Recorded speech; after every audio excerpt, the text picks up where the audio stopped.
My name is Joyce Aubrey, and I am at a very peaceful place in my life right now.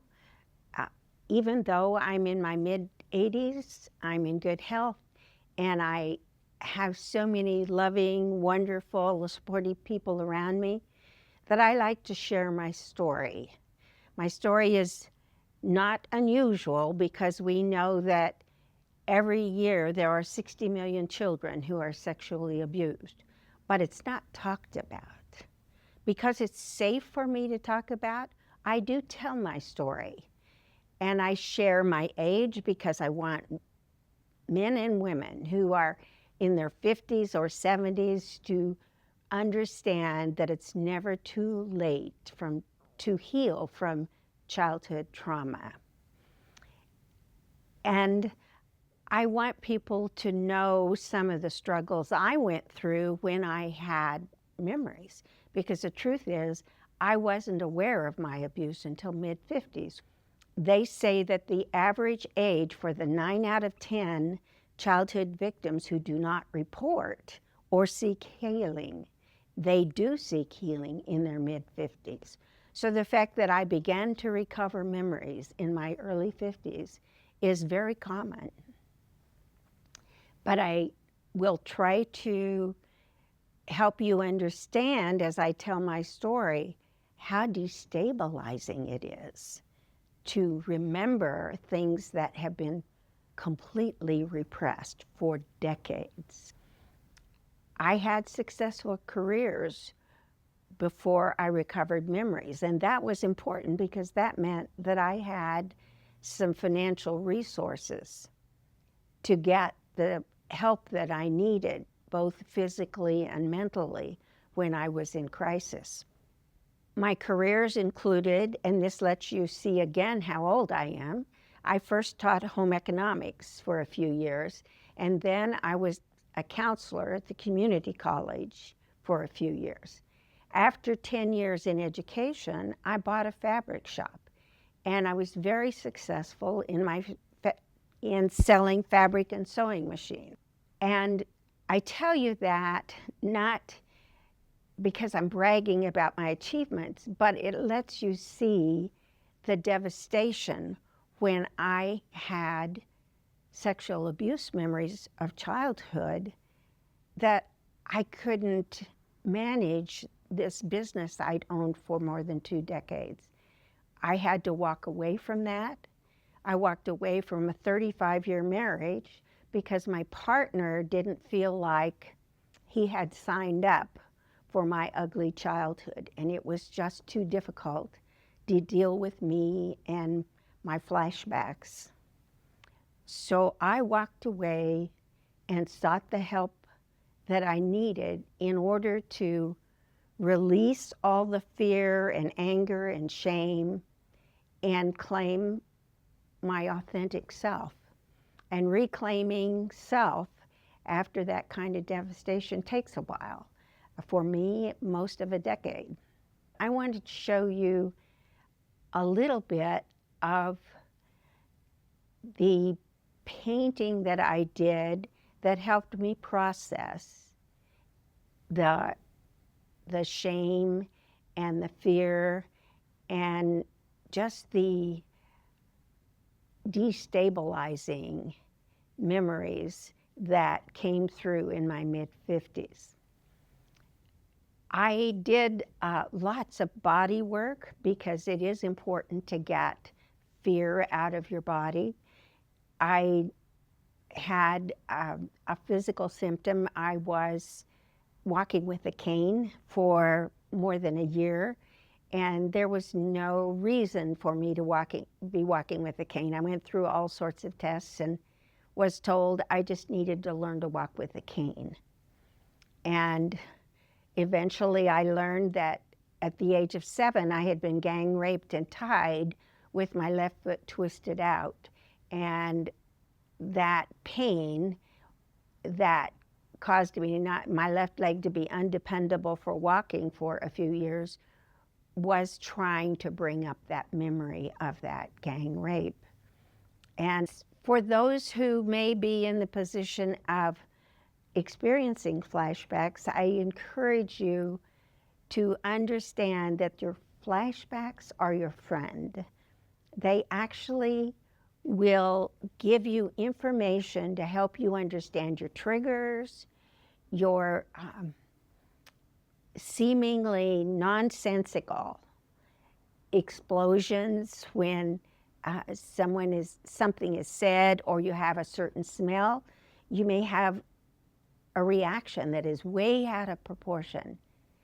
But the flashbacks, although they are frightening because you are actually letting your body and mind process what happened that was so frightening, it's an essential part of the healing process and recovering your authentic self, that sweet, honest, trusting, capable self that gets obscured and clouded over by the shame when you have been abused. And you don't understand why you feel like a fraud, why you feel like an imposter in the world. But once you let yourself have flashbacks, the world becomes much brighter. I had a therapist recommend I take 2-day process painting classes early in my crisis time. And I had not had art lessons. I had no idea what to do. But the instructions are to simply pick up a brush and dip it in a color of paint that seems inviting and let the brush do its work. You don't start out with the intention to paint a landscape or a bird or a tree, but you start with the intention to let your body direct the brush strokes. So I'm going to share with you some paintings I did during that crisis time. And this is one of the early paintings. And there's a lot of movement in here, up here. And I spent an entire day, 9 to 4, painting this one piece because I was resisting letting anything frightening come through. And the next day that I came in on this 2-day painting process, I started out just like this, and then I picked up a red brush.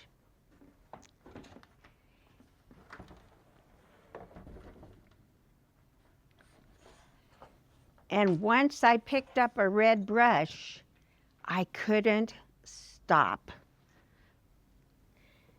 I totally obscured the bright colors that were under it, and I was crying, and I was beating the canvas with a big red brush.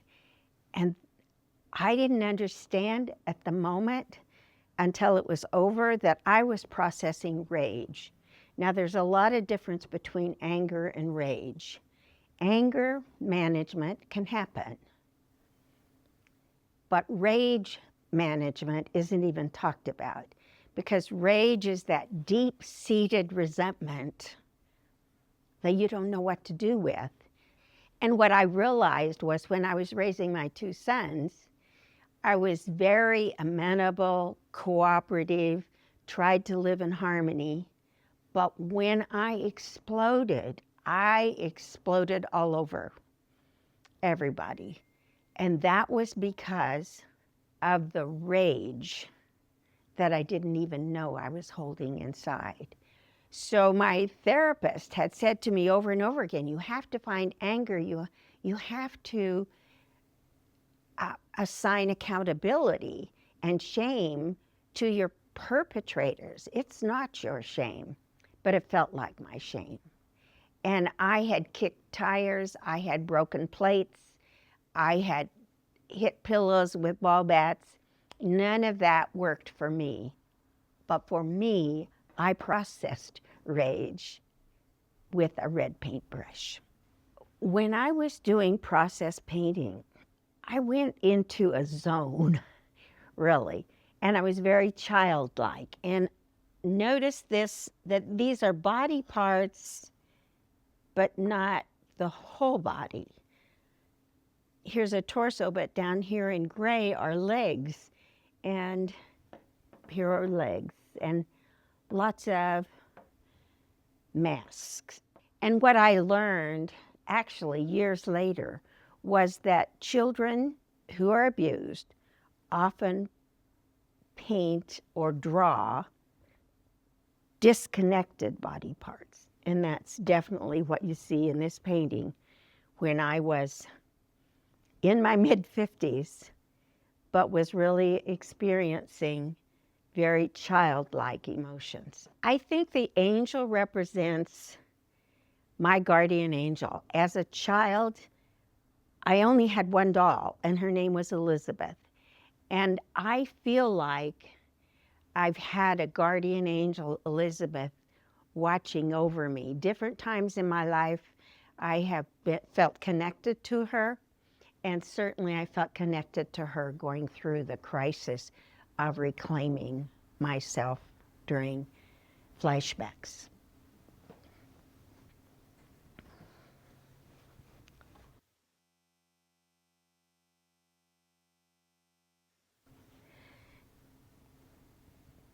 And masks are not the only thing that represent feeling like a fraud, feeling like you don't belong in the world. I call this phantoms because there were parts of myself I could not understand. But even in spite of that, when I was in crisis, there was in the distance bright colors, and of course green represents new life. And I think it was significant that I painted the phantoms at the base. And that's where I still was, but I knew that in the distance there would be brightness and joy. One of the hardest memories I had, most difficult flashbacks, came after I painted this. I called this Home Sweet Home when I painted it, and there I am, and my two brothers, and my dad, but I felt so guilty that my mother looked so grotesque. I could remember telling my mother, "I hate your guts," and I thought she was a woman of her generation, but I couldn't understand why I said to her, "I hate your guts," as I was painting this. I could remember saying that. But a few weeks later, I had a flashback where I remembered my mother was actually an active participant in my childhood sexual abuse. And this is such a vivid example of why flashbacks are your friend. Flashbacks were my friend, because I could forgive myself for speaking unkindly, disrespectfully to my mother when I remembered she was an active participant in abuse. Now I'd like to show you some paintings that show a better light. This painting, I don't know if it's a heart or if it's just happiness, but the bright colors and just the feel that you get, the happy feeling that you get when you look at it, helps me realize that by the time I painted this, I was well on my way to discovering my authentic self. And there's just a little drip of green coming down through here, and I thought about trying to cover it up with yellow paint, and then I decided, no, that's okay. Because the truth is, when you find your authentic self and when you regain your agency and control over your life, the abuse is still a part of you. It never goes away, but it doesn't define you. It's not the most important thing. There are other much more important things. So I have one more happy painting I'd like to share. I love living in Colorado because of the mountains. I know I gain strength from looking at the mountains, and I can look out the window by my kitchen table and see Pikes Peak, and that to me gives me strength.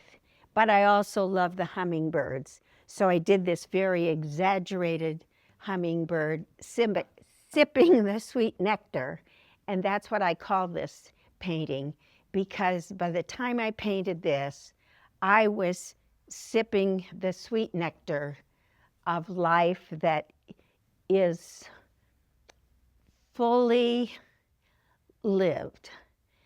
I like to believe that when you regain agency, you have mental clarity, you have emotional stability, you have physical vitality, and you have an abiding connection with some higher power, the spiritual guide of your own choosing.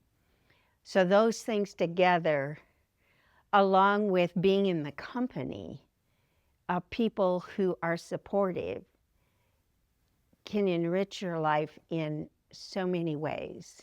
We have a lot of people come to Finding Our Voices art workshops and writing workshops who have done therapy for years. And their therapist will recommend to them that they get in a group where they can get the encouragement from their peers. So I would say, if you or someone you love has experienced unwanted sexual harm, encourage them to find a group that emerges from their pain stronger and more joyful, because they understand they're not alone when they're with peers. So thank you for letting me tell my story, because if it will help even one person, it is safe for me to tell my story. And as long as I am breathing, I will tell my story and try to help other survivors of sexual harm to overcome what is just choking off their breath and not letting them live the life that they are capable of living. I wish you all healing from hearing my story and from sharing it with others.